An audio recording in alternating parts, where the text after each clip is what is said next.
Hello guys, स्वागत है आपका अपने यूट्यूब चैनल स्टडी विद अमन कुल में। आज हम लाए हैं राज्य शैक्षिक अनुसंधान एवं परीक्षण परिषद की तरफ से आपको दी जाने वाली पठन अभियान की गतिविधि पत्रक नंबर 37, जो कि क्लास 6, 7 और 8 तीनों क्लास के स्टूडेंट के लिए है। डेट है जिसकी 3 मार्च 2022। आप नाम और अपनी कक्षा अध्यापक का नाम लिखेंगे। आज हम पुस्तकालय के बारे में पढ़ेंगे। आपको पता है हमारा युग ज्ञान का युग है। पुस्तकालय से ज्ञान में वृद्धि में जो सहायता मिलती है और कहीं से संभव नहीं है। पुस्तकालय जो होते हैं वो ज्ञान का खजाना होता है। अब आप कहेंगे पुस्तकालय क्या होता है? जहाँ पे पुस्तक का भंडार होता है वो उसे पुस्तकालय कहते हैं। भारत में पुस्तकालय की परंपरा प्राचीन काल से ही रही है। नालंदा, तक्षशिला के पुस्तकालय विश्व भर में प्रसिद्ध थे।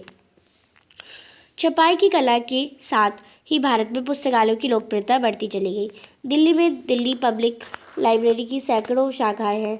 इसके अलावा दिल्ली में एक नेशनल लाइब्रेरी भी है। पुस्तकें मनुष्य की मित्र होती है और एक और जहाँ वह हमारा मनोरंजन करती है, वह भी हमारा ज्ञान भी बढ़ाती है। हमें सभ्यता की जानकारी भी पुस्तकों से प्राप्त होती है। पुस्तकें ही हमें प्राचीन काल से लेकर वर्तमान काल के विचारों से अवगत कराती है। इसके अलावा पुस्तकें संसार में कई रहस्यों से परिचित कराती है। कोई भी व्यक्ति एक सीमा तक ही पुस्तक खरीद सकता है। सभी प्रकाशित पुस्तकें खरीदना सबके बस की बात नहीं, इसलिए पुस्तकालयों की स्थापना की गई। पुस्तकालयों का अर्थ है पुस्तकों का घर। यही हर विषय की पुस्तकें उपलब्ध होती है। इनमें विशेष की जो विदेशी पुस्तकें होती है वो भी होती है। विद्यालय की तरह पुस्तकालय भी ज्ञान का मंदिर है। पुस्तकालय कई प्रकार के होते हैं। इन्हें पहले पुस्तकालय वह जो स्कूल, कॉलेज तथा विश्वविद्यालय के होते हैं। दूसरी प्रकार के पुस्तकालय निजी होते हैं। ज्ञान प्राप्ति के इच्छुक व्यक्ति अपने अपने कार्यालयों या घरों में पुस्तकालय बनाकर अपना तथा अपने परिचित का ज्ञानवर्धन करते हैं।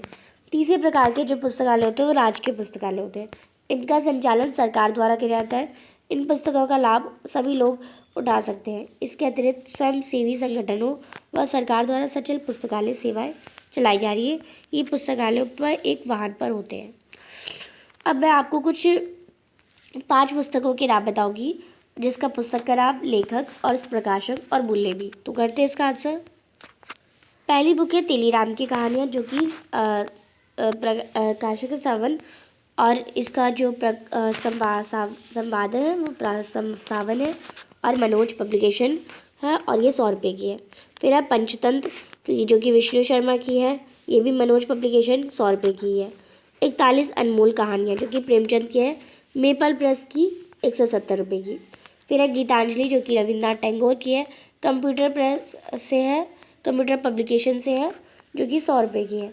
और फिर है मालगुड़ी की कहानियाँ, जो कि R.K. नारायण की है, कंप्यूटर पब्लिकेशन की है और 250 रुपये की है।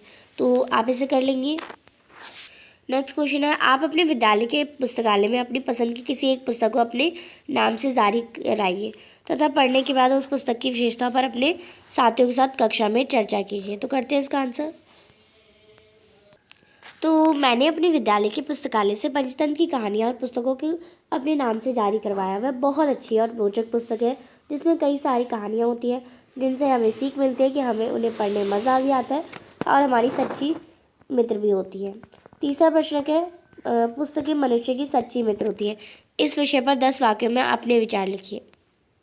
एक बार आपका कोई दोस्त आपको छोड़ सकता है, पर पुस्तकें कभी हमारा साथ नहीं छोड़ती। दुख में, सुख में, हंसी खुशी सभी में पुस्तकें एक सच्ची मित्र बनकर हमारा साथ निभाती हैं। पुस्तकें ज्ञान प्रदान करती है, हमेशा अच्छी बातें ही सिखाती हैं। पुस्तकें हमारा मार्गदर्शन करती है। जब भी हमारा रास्ता भटकते हैं तो ये हमें रास्ता दिखाती है।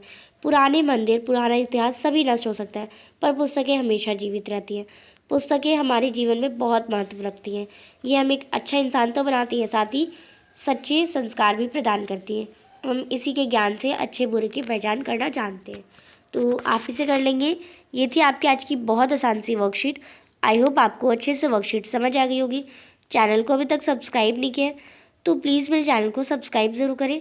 ज़्यादा से ज़्यादा दोस्तों के साथ शेयर करें। Thanks for watching. Bye bye guys.